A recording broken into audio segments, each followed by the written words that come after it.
So some may argue that descending on a mountain bike is pretty much the most fun you can have on a mountain bike. And do you know what? Half the time, in fact 3/4 of the time, I'd be inclined to agree. But it can be flippin' scary as well, and a little bit daunting. So today in this video, here in a rather wet Whistler bike park, I'm going to teach you all the fundamentals that you need to know for descending on your mountain bike.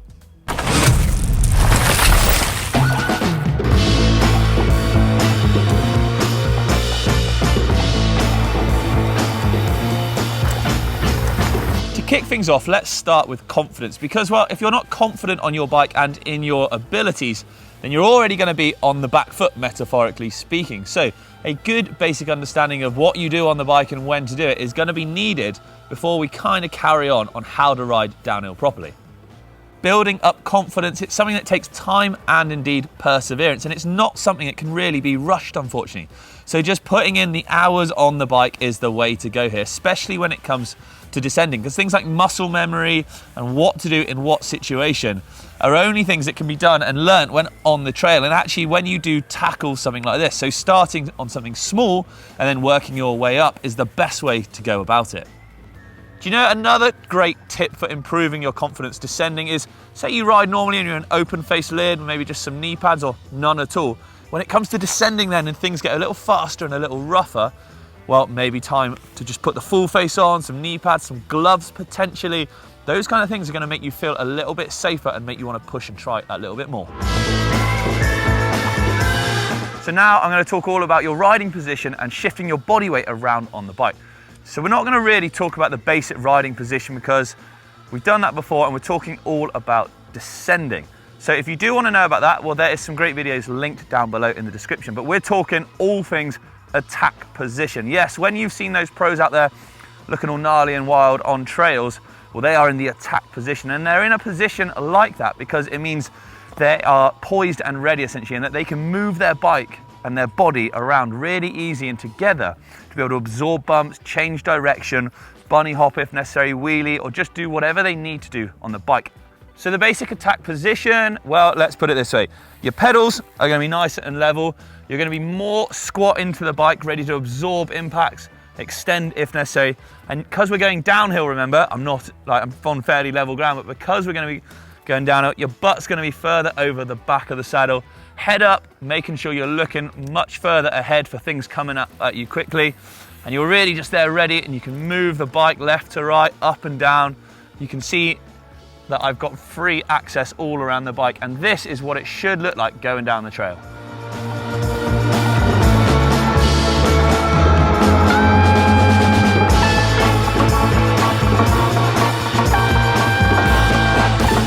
There it was then, a brief explanation of what that attack position was, and then you got to see it in action. So let's run through it a little bit as to seeing what was done where and why. So rolling in, you can see my head was definitely up, looking down the trail, making sure I had my eyes on the prize at the exit of the rock roll. You can see my weight start to shift back as it got steeper and squat down into the bike. That was because if I stayed central on the bike and high up, especially when it tipped over that edge and got really steep, if the front wheel started to go or slip, there's a lot higher chance of my body weight going further forwards over the bars, and that's a big old problem. You could also see that those heels were nice and dropped into the pedals. Especially if you're in flats, it's a good idea. It forces the weight into the pedal, so you're almost pushing against the bike. If you had them flat again and it got rough, they would skip potentially off down the hill, and you really don't want your feet to skip off down the hill. You want them to stay definitely right firmly in place. In the middle of that rock roll, you can see where it mellowed slightly. I came up from the bike, ready then to absorb the next steeper part of it and do the same process as on the very first part, all the while looking down the trail.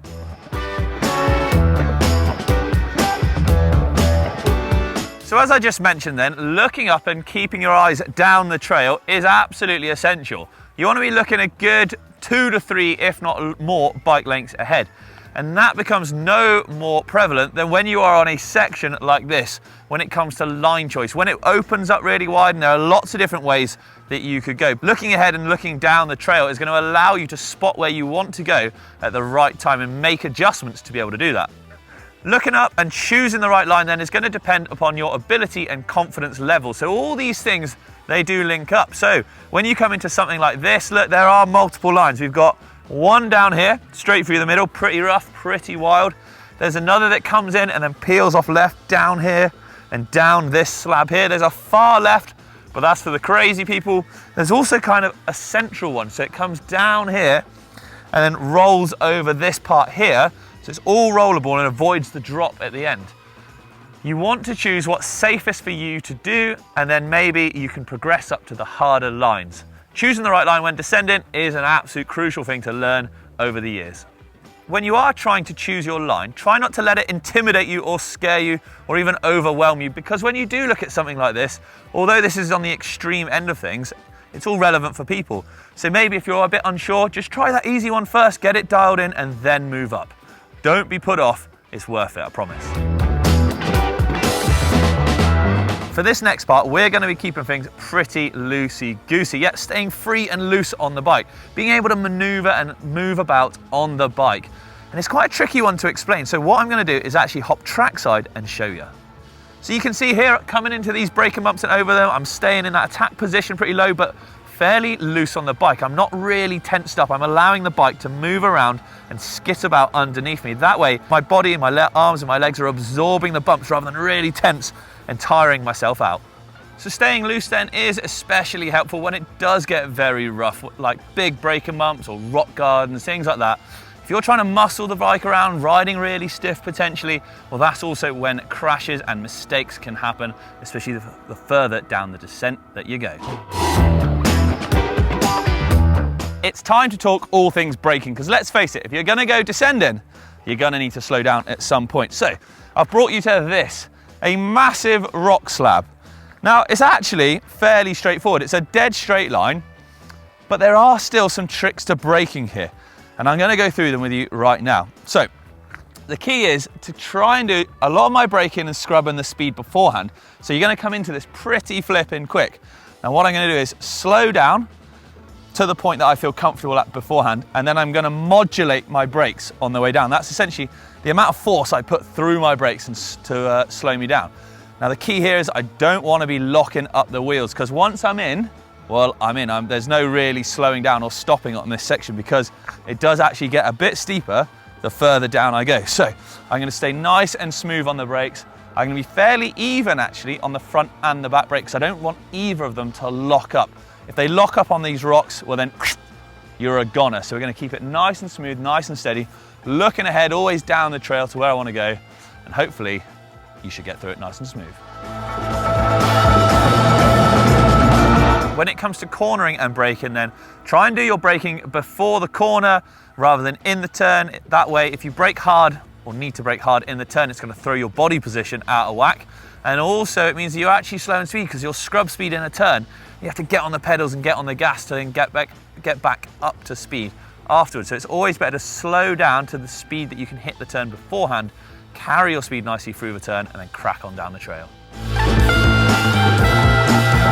Sessioning something is a great way of improving your descending skills, and what I mean by this is actually just taking the time and riding a certain section lots and lots and lots. Now it could be different sections, it could be certain skills that maybe you're a bit weak on, but just sessioning a section of trail will sharpen your skills, help you with previous things I've talked about like confidence and line choice, and really sort of hone your mountain biking and that muscle memory to get you absolutely dialed in. Sessioning is also great for breaking down a section. So if it's a big section of trail that you're trying to ride down and it's fairly mellow and easy to split up into chunks, if you like, then you can session each bit and get confident on it and build up and ride it the way you want it, and then go back and link all of those pieces together.